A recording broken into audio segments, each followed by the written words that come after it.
નમસ્કાર મિત્રો, તમે સાંભળી રહ્યા છો સરદાર પટેલ યુનિવર્સિટીનું પોતાનું radio station radio campus 90.4 FM. અને આજે આપને સૌ સાંભળવાના છે લેખક શ્રી ભૂપેન્દ્ર ત્રિવેદીની લખેલી આ એક લઘુ વાર્તા, જેનું શીર્ષક છે ઉજાગરો. તો આવો સાથે માનીએ લેખક શ્રી ભૂપેન્દ્ર ત્રિવેદીની આ એક અદ્ભુત વાર્તાને. હું છું તમારો હોસ્ટ એન્ડ દોસ્ત આરજે હર્ષિલ. કેશવલાલ સવારથી જ અસ્વસ્થ હતા. સવારની ચા પણ કડવી લાગી હતી. તેના પત્ની સંતોકબેન તો પોક મૂકીને ખૂબ રડ્યા હતા. તેમનો યુવાન પુત્ર ધનજી કીધા વગર ઘર છોડી ક્યાંક જતો રહે. ધનજી રોજ રાત્રે ઘરે મોડો આવતો અને સવારે 11 વાગ્યા સુધી સૂતો રહેતો. તે વાત કેશવલાલને ગમતી નહીં. તેની રાહમાં તેમને રોજ ઉજાગરો થતો. તેથી ગઈકાલે રાત્રે ધનજી મોડો ઘરે આવતા તેણે ધનજીને ખૂબ ઠપકો આપેલ. તેથી રિસાઈને જતો રહેલ. ધનજી ગ્રેજ્યુએટ થયેલ પણ બેકાર હતો. નોકરી માટે ખૂબ પ્રયત્નો કરેલ પણ સફળતા મળતી ન હતી. ધનજીને ફિલ્મો જોવાનો ખૂબ શોખ હતો. થિયેટરમાં નવી ફિલ્મ રજૂ થાય તે દિવસે જ તે તેના મિત્રો સાથે અવશ્ય જોવા જતો.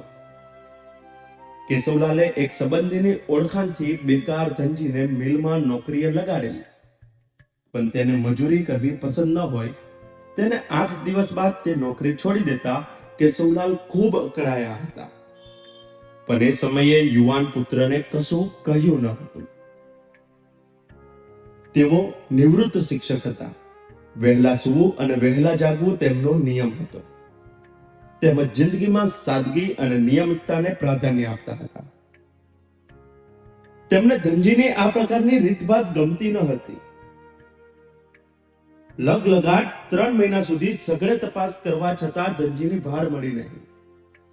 સંતોકબેને તો ધનજી ઘરે પરત ન આવે ત્યાં સુધી મીઠાઈ ન ખાવાની તેમજ દર સોમવારે ઉપવાસ કરવાની માનતા રાખેલી. અને અંતે માની મમતા અને માનતા ફળી હોય તેમ 6 મહિના બાદ ધનજી ઘરે પરત આવ્યો અને હરખભેર પિતાને વધાઈ આપી કે બાપા, મને નોકરી મળી ગઈ છે, મહિને 20,000 રૂપિયા પગાર મળશે. કેશવલાલ તથા સંતોકબેન આ વાત સાંભળી રાજી થયા. કેશવલાલે વિચાર્યું કે હવે ધનજીને મનપસંદ નોકરી મળી છે, તેથી સમયસર જાગી જશે અને વહેલો સૂઈ જશે. તેથી તેમને હવે રોજ ઉજાગરા કરવા પડશે નહીં.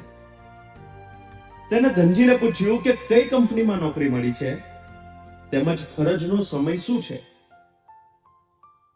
ધનજીએ ઉત્સાહથી જણાવ્યું કે બાપા, મને બાજુના રાજનગર શહેરના રાજમહેલ થિયેટરમાં મેનેજરની પોસ્ટ ઉપર જોબ મળી છે. ફરજનો સમય રોજ સાંજે 4 થી રાતના 1 વાગ્યા સુધી છે. જો કે તમારે ઉજાગરો કરવો પડશે નહીં, કેમ કે ત્યાં મેનેજરની કેબિનમાં સૂવાની અલગ વ્યવસ્થા છે. રાત્રે ફરજ પૂરી થયા બાદ ત્યાં સૂતો રહીશ અને સવારે 8 વાગે ઘરે આવી જઈશ. ત્યારબાદ તમે સોંપો તે બધા કામ કરીશ. હવે તો તમે ખુશ થશો ને? કેશવલાલ મનોમન મલકાયા અને સ્વગત બોલ્યા, મારો બેટો રાતનો રાજા છે. Thank you so much.